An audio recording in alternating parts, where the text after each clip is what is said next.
Hey everybody, Sean Allison here. This is a video of myself and Bo Machado spearfishing African Pompano at the city service oil rigs in the Gulf of Mexico. We went out of Packery Channel. This is us leaving Packery here. It's about a 75-mile run one way to get there. Those rigs sit in about 250-foot depth. Can't quite go to the bottom. But we went out the week before. We saw African Pompano.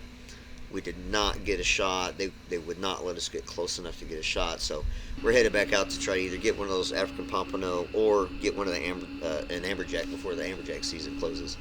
So here's Bo's boat. We're running 40-something miles per hour. So it's a pretty long run, but this boat got us there pretty quick. So here's Bo Machado. He's about to take a giant stride off his boat here. Him and I don't get to dive together very often. Normally, one of us stays in the boat to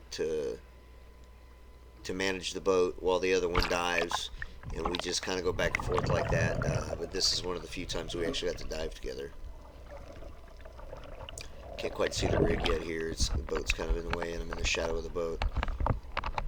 The currents were pretty light. The week before, the currents were really strong. On this trip, the currents were quite a bit lighter. I actually swam halfway to the rig without even pulling the rope or anything. The week before, it was a pretty stiff current, some chalky water. That was actually the last video I posted. And on that video, you see me point at the African Pompano that we're after. We just never got a shot on them. So this is us coming back to try to get a second chance on these fish. We're getting into the winter season here. Cold fronts are coming every few days, so we got kind of lucky that this trip got timed kind of perfect. It was about 2-3 days after a front, and right before another big front came in, kind of ruined everything. So you don't see a lot of fish here. The week before we were here, there were tons and tons and tons of barracuda. There's the boat out there in the distance. You just don't really see the cuda. We didn't see a whole lot of cuda on this dive. I'm not sure where all the cuda were at, but maybe they were off on one of the other rigs. I saw cuda, saw plenty of cuda, but not nearly as many as we saw the week before. So it looks pretty barren. It's just the usual suspects. A few cuda, Creole fish, and Bermuda chubs and things like that. A few of the small things, Sergeant Majors, things like that. There's some of the cuda. So there's Bo. He's dropping down behind me. I'm going to stop and load my gun here. This is at 30 feet, this horizontal. There's 3 sets of horizontals on this rig. This first set's at 33, I believe. The next one that I hit will be 80, and the next one below that is at 130. Not all rigs are the same. You can't really rely on it being at a given depth because every rig has horizontals at different depths. This one happens to be at 30, 80, and 130. So Bo's not waiting for me. He kind of leapfrogged over my shoulder there. He's on his way down. I'm going to get this last band on, get my tip on, and I'm going to just kind of follow Bo to that far end of the rig. The plan was we're going to kind of back each other up. Whoever a big fish approaches first is just going to take their shot. You know, they'll not pass the opportunity. And the other diver, the other one of us, is basically going to back the other one up and take a second shot on the fish if need be. So get my safety off here. Get ready to shoot. We're about to start heading down a little bit deeper, so you just never know. A lot of times you'll turn around and there'll be a fish right there behind you. You didn't even know he was sneaking up on you. You really got to be ready to go. This was pretty good. Again, you don't see a whole lot of fish. We didn't see a lot of amberjack. Saw one amberjack. That was really about it. Approaching 80 feet here. Kind of looking around. At this point, it wouldn't be at all unusual for an amberjack to come up. So I really got my eyes peeled at this point, really looking around for any larger fish to be moving around down below me.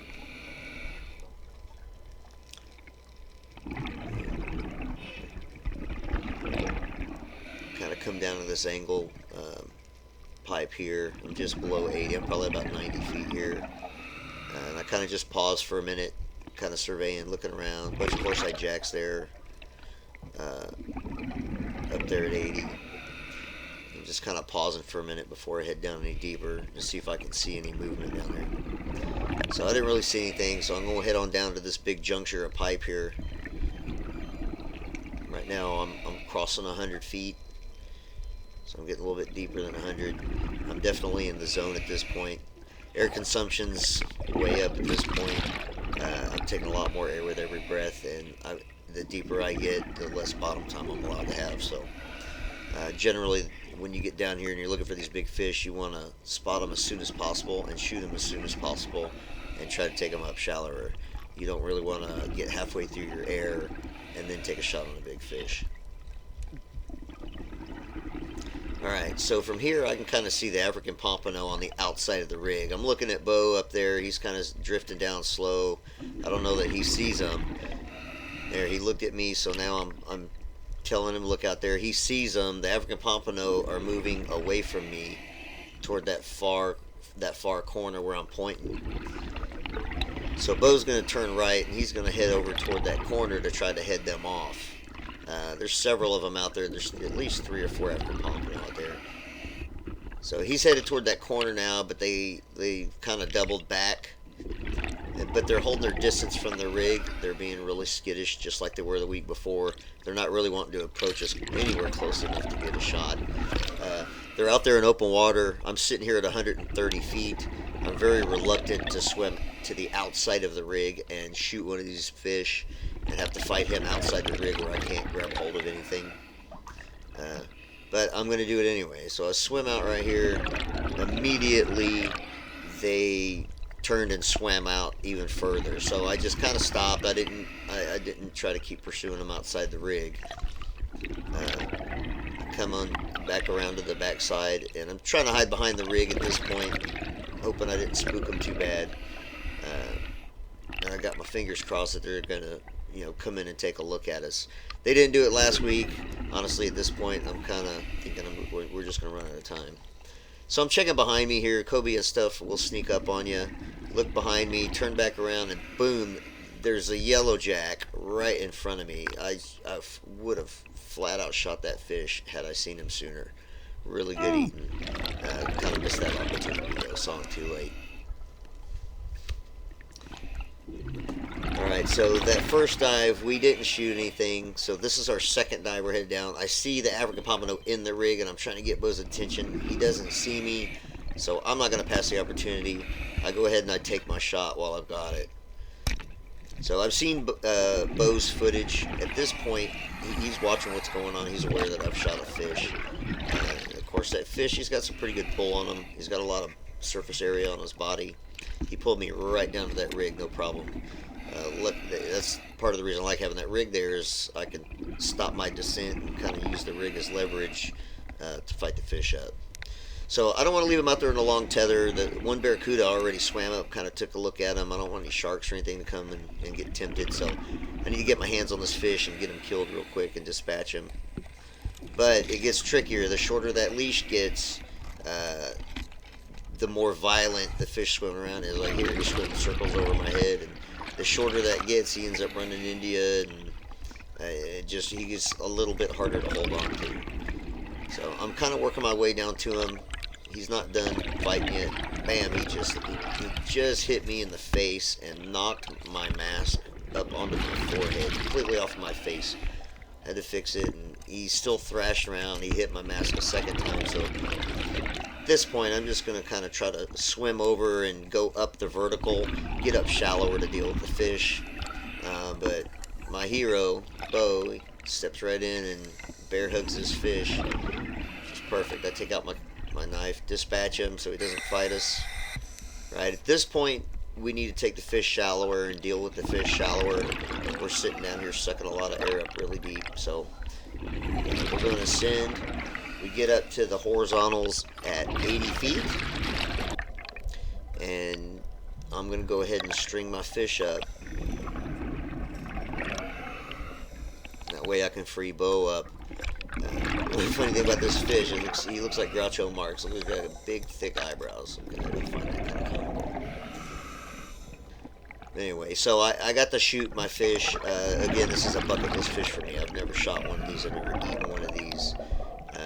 It's been on my list for quite a while. I finally got one. Bo's never gotten one either. So he's helped me out getting my fish up there, getting them strung. So he gave me a sign. He's heading back down. He's going to go try to get one for himself. So I'm up here stringing my gun. You can see the long spine urchin on the rig there. Right, I'm stringing my gun. I'm getting it ready. I got to go back down and back bow up because he's back down there hunting and he's probably going to need my help.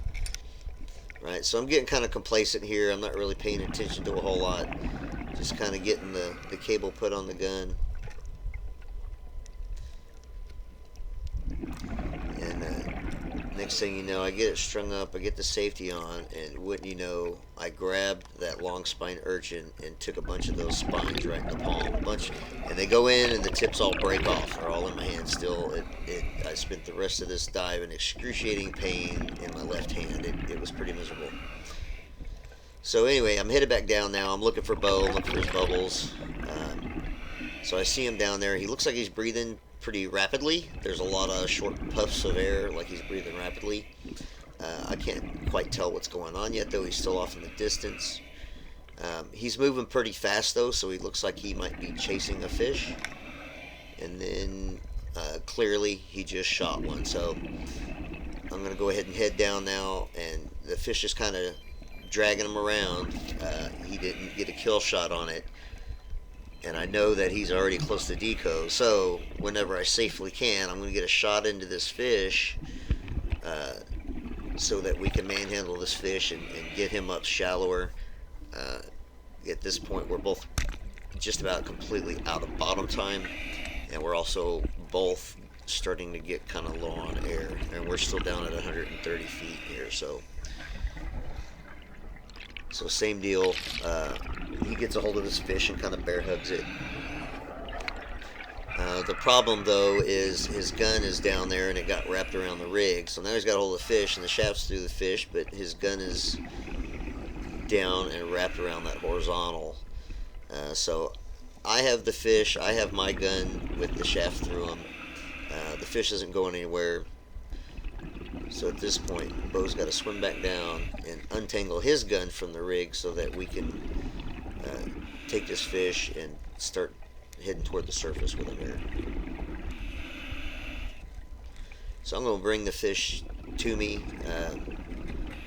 I want to get control of this fish, and I don't want him thrashing around and getting us tangled in the cable on the way up. So just kind of reaching his gills and just kind of grab him by the throat. I've got him. He ain't going anywhere after that. So from there we head up, and that pretty much ended our dive. I was happy after that. I got my bucket list fish. So we both got our African Pompano. Bo's was a little bit bigger than mine, but I ain't complaining. Can't wait to eat him here in a little bit. So after the day offshore, the very next day, we fished state waters. This is a 34-inch red snapper. We caught several snapper from 32 to 34 inches. I think we got 4 of them that big, several more small ones. We got several large rays. We're talking 100-pounders here. We got 2 or 3 of those. I caught 2. My friend Monty caught one. But overall, pretty good day. Four big red snapper. There were 10 total. We even got a redfish and a bunch of sand trout. So pretty good box of fish and a great day on the water. And really just can't wait to get out there and do it again.